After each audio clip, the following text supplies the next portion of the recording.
Good afternoon.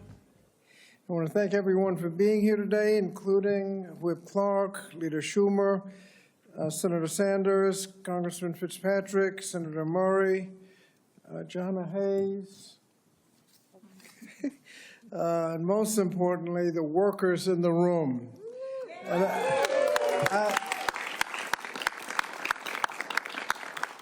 insofar as all politics is local, is the Virginia AFL-CIO in the House? Yay! How about Local 8888 from Newport News? Yeah! All right. So as we stand here today, workers across the country are under attack. Since President Trump returned to office, he and Elon Musk have made it their mission to sow chaos and confusion on workers across the country, siphoning workers' private data and dismantling workers' protections and resources. We can fight back, and for the sake of workers, their families, so that they can live in a dignified life. This is why I'm proud to stand along my colleagues on both sides of the aisle in both chambers to reintroduce H.R. 20, the Richard L. Trumka Protecting the Right to Organize Act, or the PRO Act.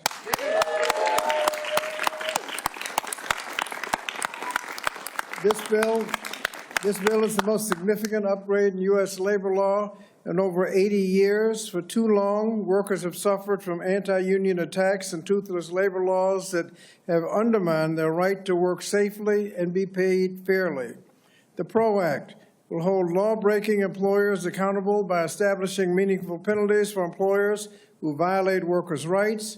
It will secure free, fair, and safe union elections by preventing employer interference, and it cracks down on corporations that misclassify employees to stymie their right to organize.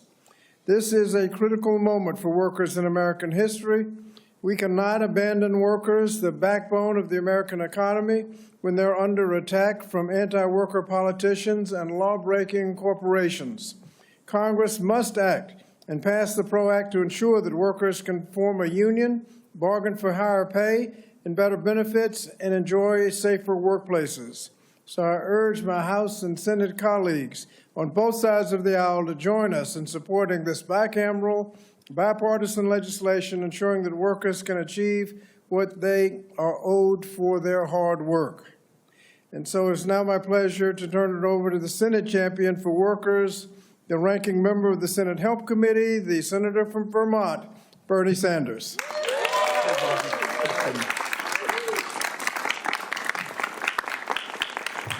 Let me thank Bobby Scott for all of the great work he is doing in the House and for bringing his fan club all the way here. Let me thank Senator Majority Leader Chuck Schumer, Senator Patty Murray, and Congressman Brian Fitzpatrick for being with us today. Let me thank Liz Schuler, the president of the AFL-CIO,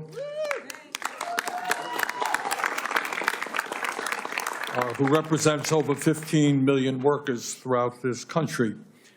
Let us be clear, and I think Bobby made this point, this country is rapidly moving toward an oligarchic form of society where the billionaire class is doing phenomenally well, while 60% of American workers live paycheck to paycheck. Guys, we know what paycheck to paycheck is about? Yes. All right. Unbelievably, wealthiest three oligarchs in America, Mr. Musk, Mr. Bezos, and Mr. Zuckerberg, now own more wealth than the bottom half of American society, 170 million people. If you can believe it, the average worker today, despite a huge increase in worker productivity, makes about $40 a week less than he or she made 52 years ago. There are a number of reasons for that economic reality that we're in today. Federal minimum wage, not been raised for 16 years. Anyone think that anyone can live on $7.25 an hour? Corporate America shipped millions of good-paying jobs to China, Mexico, and other low-wage countries because of our disastrous trade policies. But the most important fact is that trade union membership has gone down by about 50% since 1983. That is unacceptable, and that is got to change. At a time when unions today are more popular than they have been for decades, we have got to make it easier for workers to exercise their constitutional right to form a union. We have got to make it easier for workers to collectively bargain for better wages, better benefits, and better working conditions. We have got to make it clear that corporate CEOs must be held accountable for their illegal union busting. We have got to make the PRO Act the law of the land.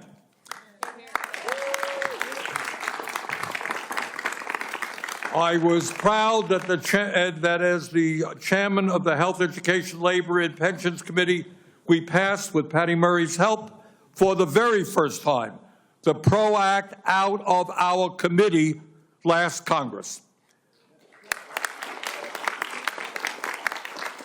Frankly, I was extremely disappointed that that bill never got a vote on the Senate floor.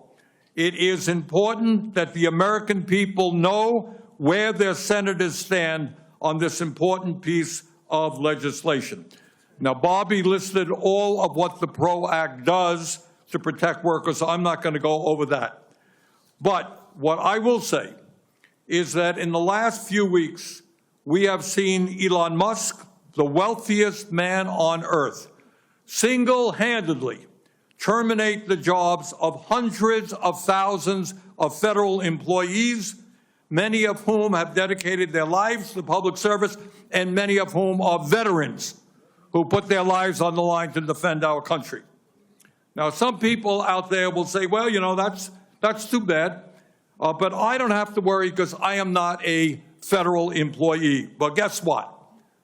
And I want you to think about this. If Musk and his friends can arbitrarily fire hundreds of thousands of federal employees, what do you think they're going to do to the millions of workers who are impacted by the technological revolution of artificial intelligence and robotics?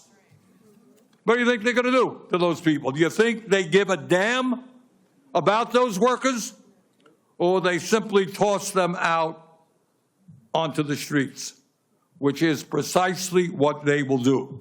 The only protection that workers will have from massive layoffs through AI and robotics is through forming unions, standing up for their rights, and making sure that the new technology benefits workers and not just the oligarchs. And now let me introduce Kieran Quadras, a Wells Fargo worker who successfully organized with her co-workers to form a union despite intense union busting. Kieran?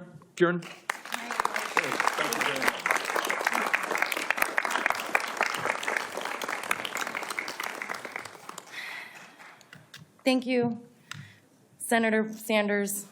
You are my hero. I have to say that.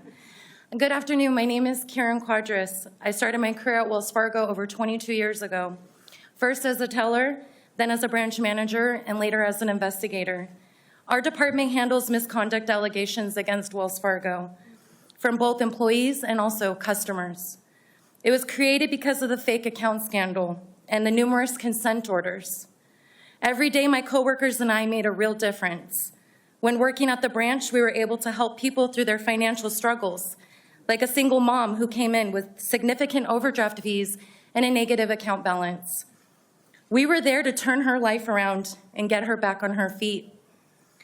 As an investigator in conduct management, my team and I were the front line, protecting customers and employees by ensuring fairness within the financial system. We handled complaints involving unauthorized accounts, improper fee disclosures, discriminatory lending practices, and employee ethical concerns. I like to say that things have changed since the fake account scandals, but Wells Fargo continues to cut corners in ways that puts Wells Fargo's customers and our employees at risk. I saw firsthand how Wells Fargo uses shortcuts to create the illusion of fewer complaints. But in reality, they are closing many cases prematurely rather than properly investigating. Managers at the branch level now press workers on meeting sales outcomes, which is just code for sales quotas. And we are still seeing complaints about unauthorized accounts. We chose to form a union to challenge the policies that contributed to the fake account scandal and also to protect our jobs from being outsourced, as it could expose sensitive U.S. military information to foreign entities. Unsurprisingly, Wells Fargo has fought us hard. When we first began organizing, each employee started to get pulled one by one into conference calls held by their respective managers that upper management joined to preach anti-union talking points. They tried to convince us that forming a union, we would not be protected from layoffs. I was vocal about my support for forming a union in every town hall and in every captive audience meeting. I knew a union would protect our jobs and make Wells Fargo better. 9 days before our union election, 11 of my colleagues and I were laid off in an attempt to scare and intimidate others from voting for the union. Shame. It is. I have been out of a job since October, and while I'm finishing my bachelor's degree in political science, I've been looking for work, because my health insurance for my kids is needed. Luckily, thanks to my husband's union job, he's in Launa, we have health insurance for the time being, but we still need to figure out another way to make ends meet. A majority of us still voted yes, even after being laid off in our election, so that we could join the CWA. And the NLRB actually certified our election in December. But it shouldn't come as a, thank you. I know, thank you. Thank you. But here's the bad news.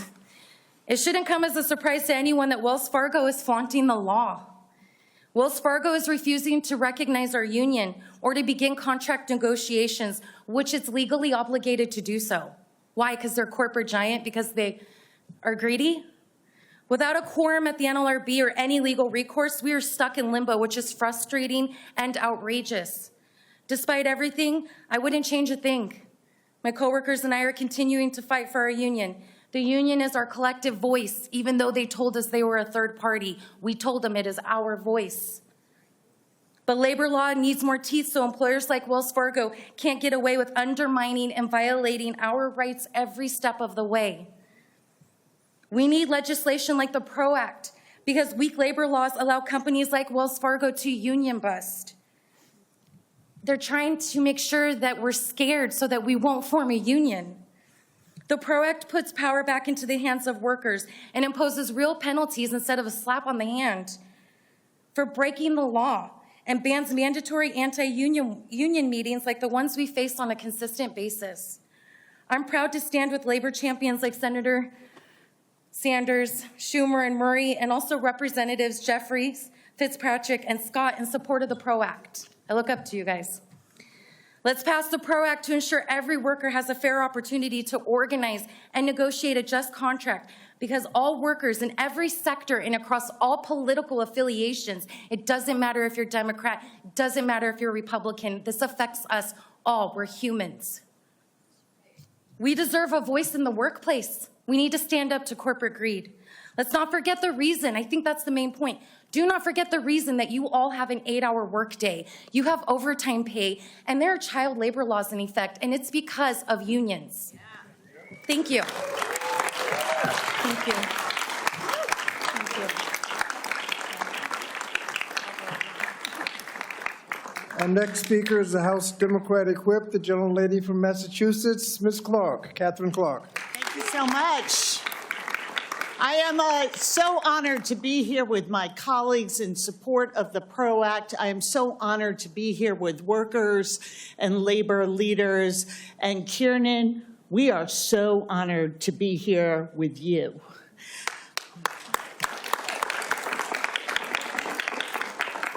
Your story, and thank you for sharing it, is told so many times across this country and underscores the need for this legislation. Corporations bust unions because they know the power of a union card. Nothing gives a worker more sway over their financial future. Nothing better prepares a worker to fight for what they're owed, to build a workplace they deserve. Nothing compares to the solidarity of your coworkers. The elites and the billionaires, they're scared of that power. And that's why they have orchestrated an all-out assault on working people in this country. This administration is gutting Social Security. It is dismantling Medicare and Medicaid. It is defunding our public schools and destroying the public services that people depend on and pay for with their tax dollars. And then they're going after the right to join a union. Trump illegally purged the National Labor Relations Board, so now they don't have a quorum. And we know what that means. It means we can't enforce our labor laws. It means CEOs are free to obstruct union elections as long as they want. It means they won't be held accountable for violating workers' rights. And guess what? It means Elon Musk won't face consequences for illegally firing the SpaceX workers whose case was before the NLRB. He is abusing the power of the federal government so he can live above the law. Billionaires, who are apparently now running the show in Trump's Washington, want to preserve their own power. They want to amass even more money by stealing from working people, keeping wages low, denying them their rights, and weakening their voice on the job. It doesn't have to be this way. It shouldn't be this way. It shouldn't take a legal battle in this country to organize your workplace. It should be easy. It's your right. It's time for Congress to take this principle and make it a reality for workers in this country. It's time for my colleagues across the aisle to show the working people of this country where they stand. I thank you all. I thank you for your work. I thank you for your solidarity, and I thank you for your courage. We will move forward together. We will rise together, and we will get the PRO Act made into law. Thank you.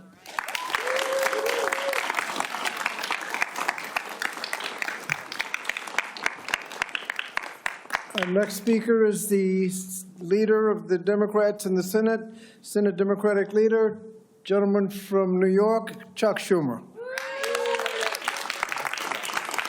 Thank you, everybody. Well, thank you. I want to thank Bobby Scott and Catherine Clark and Brian Fitzpatrick for being here. I want to thank Bernie and Patty, our great labor leaders. Liz Shuler does a great job leading the AFL-CIO and the millions of men and women in organized labor. I want to thank Kieran Kudris for the great. My mother-in-law was CWA. Yes, so I know what a great union it is. And I also want to just say one thing here before we get into the PRO Act. In the 1930s, the union movement was really strengthened and expanded under Franklin Roosevelt. And for 40 years, the middle class expanded and grew because unions were able to take the money they deserved from their labor and get better salaries, better benefits, better retirement. And then the bosses got together and used the law and everything else to try and stop the union movement from expanding and even try to shrink it. And guess what happened? Income inequality started to rise instead of getting better, and the middle class stagnated. The union movement created the middle class in America. The union movement is needed to deal with the problems we face, that the middle class is declining and in worse shape. And that's why the PRO Act is so important. And we stand on the shoulders of people who helped fight for these unions in 1930s, including my grandpa, who was one of the founders of the Paper Workers Union. He worked in the paper mills in Utica, New York, and not one of the top 3, but one of the top 50. He was an organizer. So I've been union all the way. The American dream is slipping. The best way to restore the American dream for the American people is enact the PRO Act into law. Plain and simple.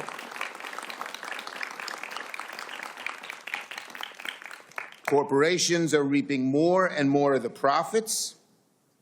They have found ways to weaken the right to organize.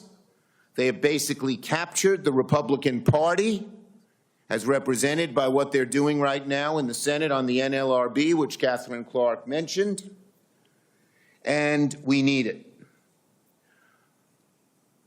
The whole purpose of the Republican Party under Donald Trump and Elon Musk is to hurt average Americans so that they can create tax breaks for their billionaire buddies. And one of the ways they want to hurt average Americans is trying to prevent unions from forming and trying to destroy unions that already exist. Plain and simple. All for their billionaire buddies. That's what the party's all about these days, unfortunately. That's why they want to cut Medicare and Social Security. That's why they want to get rid of the Office of Education. That's why they want to just fire people in a cruel way. All of those things. All of those things. I care about this. It's personal to me. I was the original sponsor of what was the predecessor of this bill. We first called it card check. I was the sponsor, but my mentor, Ted Kennedy, came over to me and said, you know, you're a new guy around here. We need some really big, powerful guy to be the lead sponsor. So Ted became the lead sponsor, and that was great. Then it became EFCA, and now it's the PRO Act. We've been fighting for this for a long time, and I've been involved in the fight for a long time, but I want to assure the workers here, I will stay with this until we enact the PRO Act into law. America needs it more than ever. Working people need it more than ever. Our country needs it more than ever. We must get it done. Thank you, everybody.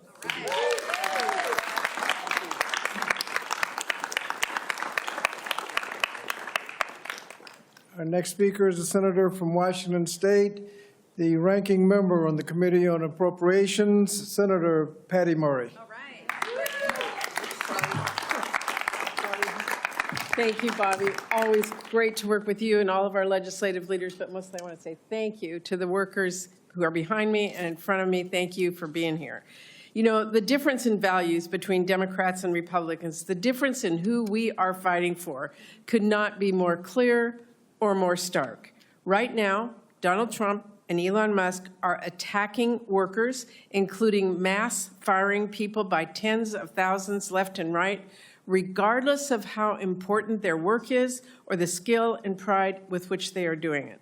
In fact, he fired NLRB member Gwen Wilcox, leaving workers in limbo simply due to President Trump's unprecedented and illegal firing.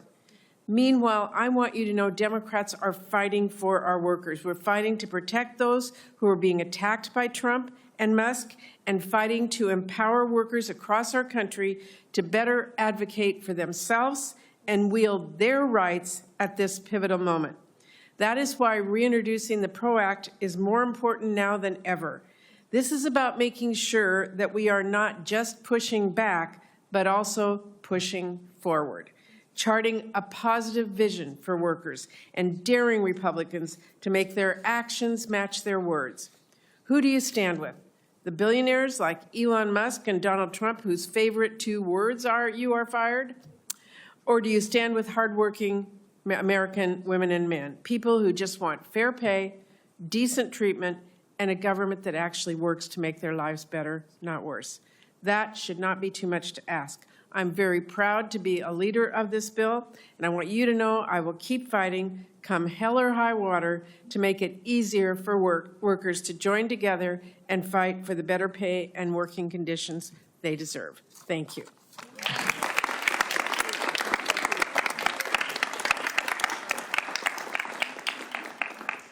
And our final speaker is the lead advocate for workers in the United States, the national president of the AFL-CIO, Liz Schuler.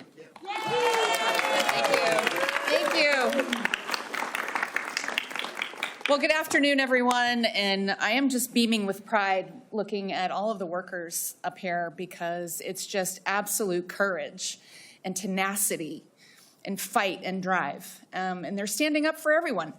You know, if you think about a voice on the job, these folks up here are the ones who are fighting for it. So I just want to say thank you. I'm actually thrilled to be here today because, you know, when I heard that we were reintroducing the PRO Act today, the Richard L. Trumka PRO Act, I have to, my mine worker sisters and brothers over here, I just, it gave me pause, you know, thinking about our former president and my mentor. And then, of course, to have such an all-star lineup of electeds with us, Leader Schumer and Senator Sanders, of course, fighting every day to bring voice, Senator Murray, Representative Clark, and, of course, Representative Scott, who leads in committee and wakes up thinking about workers every day, Representative Fitzpatrick, certainly Donald Norcross, who's one of us, and I know Johanna Hayes was here earlier, union members who have made it to the Congress. And then I see Doris Krause-Mays back here, our Virginia AFL-CIO leader. But most of all, Kieran, I just want to thank you. Kieran, who is, you know, from Wells Fargo United, which has really been an inspiration to all of us. And it takes a lot of courage to share your story. So thank you for being up here in these hallowed halls of Congress and bringing that forward. So look, we have heard from day one of this new administration, this new Congress, that they keep talking about the will of the people. We heard this last night, post-election. So let's actually talk about the will of the people right now. 71%. That is the number of Americans who say they support unions. 71% of the public. It's a 60-year high. Every other issue in this country splits down the middle, right? But 71% of people, Trump voters, Biden voters, everyone in between, say, I believe in unions. Tens of millions of Americans say, I would join a union tomorrow if I could. Because they know they are working, as Senator Sanders said, harder and harder for less, living paycheck to paycheck. They see the profits of their companies going up and up, and pay, by the way, for CEOs. We track this every year. Any guesses on the ratio of the average worker to CEO pay? Any? Yeah. Okay, I'll just tell you. It's 268 to 1, right? And workers are seeing that a union is how you fight back. A union means I make more money. A union means I have good health care and good benefits. A union means I have more power and voice on the job. Those are not outlandish ideas, by the way. And yet every single day, companies are stopping us from joining together for a better life. They see workers trying to come together to form a union as a threat. They fire us if they think that we're pro-union.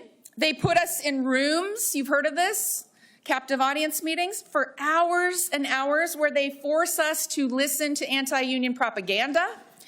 They threaten to move the factory or shut down jobs if we dare to form a union. All illegal, by the way, but happening. You heard it, happening every single day because these companies act with absolute impunity. It's like cheaper to them, like to violate the law and then try to adjudicate it than actually complying with it. It's time to hold them accountable. It is time to give every worker in this country the choice to decide if a union is right for them. Now, we hear a lot about how divided the working class of this country is. I'll tell you what I hear from workers every day. Democrats, Republicans, Independents, they're actually unified. unified in saying this economy isn't working for them.